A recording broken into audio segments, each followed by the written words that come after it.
ஒரு டம்ளர் ராகியை நல்லா கழுவி எடுத்து நல்ல தண்ணி ஊற்றி ஒரு ராத்திரி முழுக்க நம்ம ஊற வச்சு எடுத்துக்கலாம்.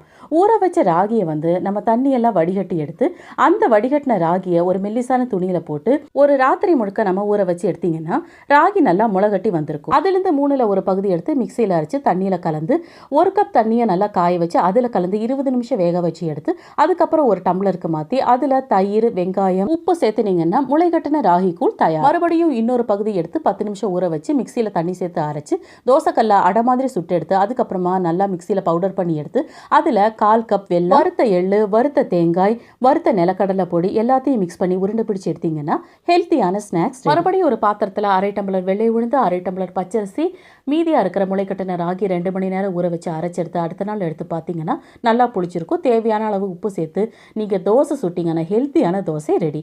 இன்னுமே இந்த வீடியோ டீட்டெயிலாக தெரியணும்னா கமெண்ட் செக்ஷனில் லிங்க் இருக்கும், பார்த்துக்கோங்க. தேங்க்யூ.